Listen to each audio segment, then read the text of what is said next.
Morning, grade 10s. Welcome to week 3. Hopefully you're all going okay with your online learning and progressing pretty well over the last couple of weeks. This week we are moving on with our look at DNA. We're looking at mutations and how they can affect the formation of proteins. Really important stuff.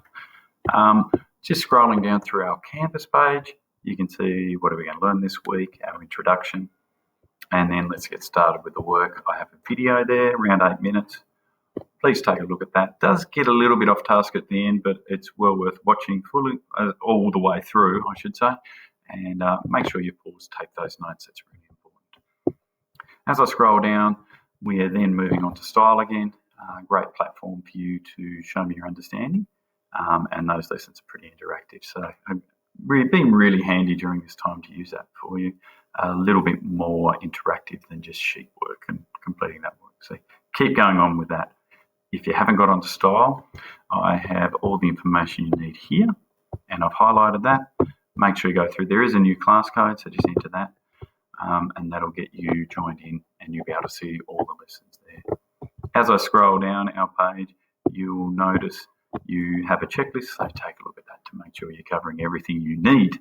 All right, let's go through onto style. Again, just as a bit of revision or go over what we should have done. Our introduction, tick.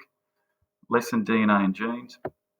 Hopefully you've gone through the structure of DNA, understood that. I know most of us have, and got an understanding of what genes are and the fact of what they do. They code for those proteins in this case. And this week we're looking at mutations. What happens if there's a mutation in that genetic code? How does that therefore affect the formation of those proteins? So that's where we're at this week.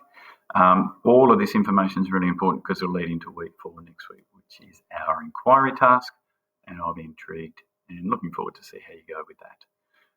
Otherwise, please, if you're having any problems, email directly to me, or you can post in the discussion board. I'll keep an eye on that, as you know, at all times. I'll try and get online tomorrow for a conference too. You can just touch base with me.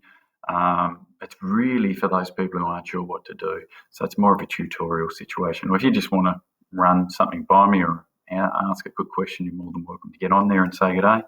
Just mute your mics, etc. when you do log in, and remember our norms in terms of communicating online. Do it the right way for me.